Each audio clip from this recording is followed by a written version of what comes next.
she'll be telling you all about it and how to prepare this using produce from the market. And if you're so inclined, there's some delicious fish over at the fish shop, just down aisle number 1. But without further ado, Sandra, the Constrained Gourmet. So thank you for coming and enjoy the presentation. Thank you, Chef Greg. Hi, everybody. Great weather today, huh? It's been like hot, cold, so today we get a nice day. Anyway, so if you know anything about my food blog, I help people navigate everyday constraints that they have when they're trying to cook gourmet. And you know, constraints are something that we all face in our everyday life. They can be things like, I don't have a lot of time, or I don't have the skill to make this, I don't have the budget, you know, I'm lacking ingredients or a certain kitchen utensil. But I actually came up with this recipe because my constraint was that I was extremely lazy. And I was tired and I wanted to make this sushi recipe, but I just didn't feel like, you know, rolling it and doing all of the things that needed to be done to make proper rolled sushi. So I thought to myself, well, why can't I just deconstruct it and make it a little bit easier on myself? So I thought I'd share this with you because it's really a great way to use beautiful, you know, produce from the market. And as Greg said, Fresh Way, the fish market here is one of the few places in town actually that you can get sushi grade fish. You know, I just found out that Whole Foods isn't selling it anymore, so it's great to be able to come to the market and pick up those kind of ingredients. So let me ask everybody a question. Is sushi raw fish? Anybody? Yes. Anybody say yes? I say yes. Say yes. Yes, okay, so we got a lot of yeses. Actually, contrary to popular belief, I know this is going to shock you, but sushi does not mean the raw seafood, but instead it refers to the rice and the way the rice is prepared. And so I'm going to concentrate a lot on that today because it's a really important component of making this dish. And sushi rice is actually short grain rice that's sticky. And when you purchase it and when you are ready to prepare it, you need to put it in a colander and run water through it until you don't see any white substance coming out of the water as you're going through the sushi. And the reason for that is because it's sticky, it tends to have something in it, like usually it's talc, but it can be other kinds of ingredients that they put into the package so the rice doesn't stick together from the time they package it until you open it. So it's really important to get rid of that. And then you just go ahead and make the rice. Follow the package instructions because the package will actually give you the proper way to make it for that particular producer. But if you don't have any instructions, I've given you some instructions in the menus that I've given you. So what's really special though about sushi is what's called su. And this is actually what it looks like. It's very similar to if you've ever made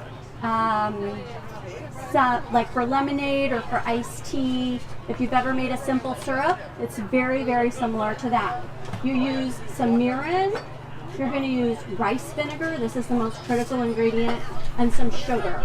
And basically all you do is you put it in a pot, you do not boil it, but you get it warm enough so that the sugar dissolves. And that is the key to proper sushi, is the rice. The rice is really everything. And you know, I don't know if have you had these ingredients before, mirin and rice vinegar. Everybody's had sugar, of course. But mirin is a slightly sweet rice wine, and then rice vinegar is a very mild and mellow vinegar. So unlike the vinegar that you might use to clean your kitchen, you wouldn't be able to clean anything with this because it's very, very mild. Okay, so that's the first step, is making your rice. And once your rice is done and it's hot, that is when you're going to put your su in. And don't just dump it in though, like don't just dump the whole thing in, because what you want to do is you want to put some incorporate it and look at your rice, because the rice should be nice and shiny, but it shouldn't be mushy. So if it's mushy, you put too much sous. So that's why it's better to be conservative, put a little bit, work it in and see how much more you need. All right, so I am going to make a plate for you. My nice Japanese plate here. And the first thing that you want to do is put your rice down on the bottom of the plate. And you can see it's sticky, so you really have to kind of work with it. And what you're going to want to do with this is we're going to make a really pretty plate of vertical lines of ingredients over the top. And so you're going to want to leave some rice on the edges so that the plate is going to look really pretty. Because when food looks attractive, you're attracted to it, right? It's the aroma and the appearance of the ingredients that makes it look appealing. And then, sushi is typically used with lots of different kinds of vegetables. So this is going to lend itself to you using the kind of ingredients that appeal to you.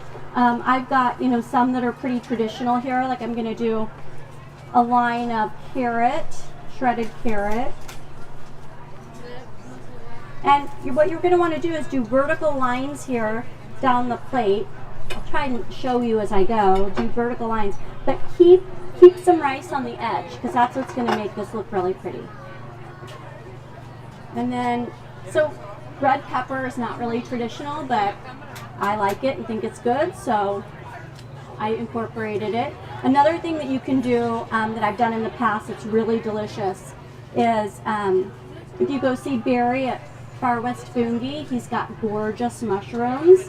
And so you can actually saute them in like some teriyaki and put that on here. It's absolutely delicious. You could do some other vegetables in sauteed in teriyaki as well. So this is the kind of thing you can get creative. Put the things that you like, that you think are going to be also attractive. So we've got some avocado, because this is like California style, right? California roll. And then let me just do a few more reds here.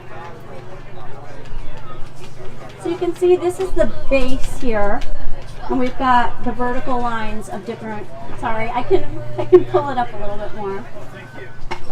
Okay, then once you've done this, the plating actually takes a little while, but it can also sit. So if you're serving this for guests, like I do quite often, you can make the plates. You don't have to be in any rush. You know how sometimes when you're throwing a dinner party, you're like crazily rushing all over. But this one, you can take your time and keep your senses.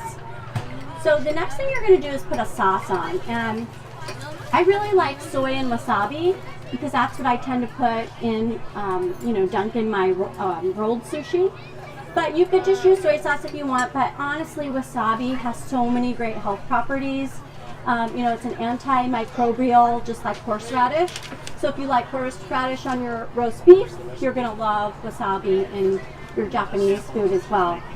And the reason why wasabi is served with raw fish, with sashimi, is because of the antimicrobial properties. So if there's any parasites in the fish or any bacteria, the wasabi counteracts that. So it's an important component of eating the sashimi. And always remember, sushi grade, don't get just any raw fish, because that is a little bit dangerous. So that's why it's important to ask your fishmonger, is it sushi grade? And again, Fresh Way does have sushi grade fish. So this has both soy sauce and wasabi, and I did not give you a specific amount of wasabi, and the reason is because it's just so personal, the amount of spiciness that everybody likes. I mean, I tend to like things a little bit more spicy than most people, so, but it's really up to you. So again, make it, taste it, dunk a cucumber in it, see what you like. So then the next step to make this sushi is nori. And nori is just pressed seaweed. and that's what you would use to roll it. And it's going to come in sheets like this, and you just get scissors and just cut it into whatever sizes you want. Really super simple to do.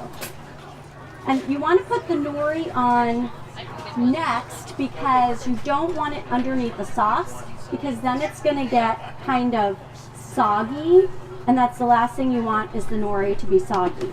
So you put this on top of your sauce.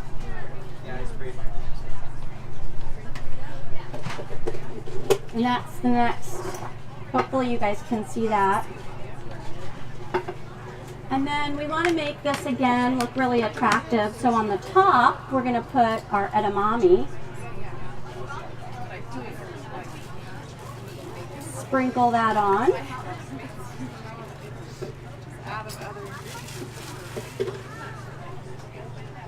And then on the very top, you want to do a little bit of sesame seeds.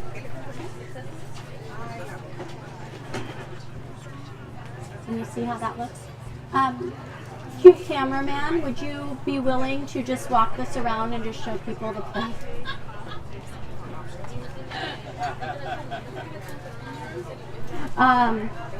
So what's also really nice about this dish is its versatility, because this can be a first course, it can be a main course, or it can be a side dish.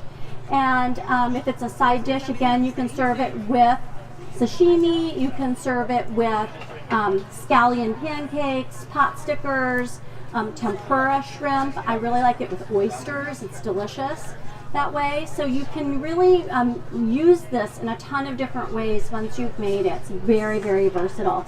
And in terms of wines with this, I would really suggest that you stick with something dry, you know, like a nice white from Austria, the Gruner Veltliner or the Riesling, something very dry and crisp. I wouldn't put much oak with this, or a nice rosé would be delicious. Champagne, of course, if you're having oysters, is always a great combination.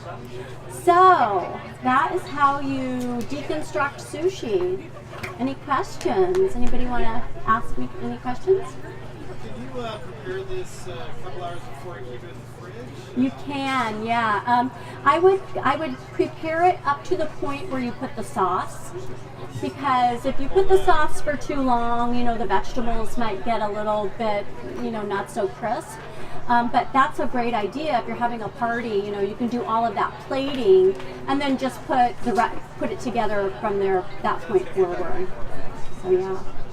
And you can also, this is great for like your kids' lunches, for your lunch at work, at a picnic. Great things to bring with you that are really, really healthy and have lots of, again, versatility to add different things.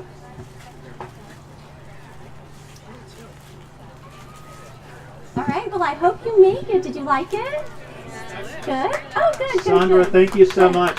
Chef Sandra Richardson with a deconstructed sushi salad. Thank you for your time and Thank you for having me. And learning us about sushi.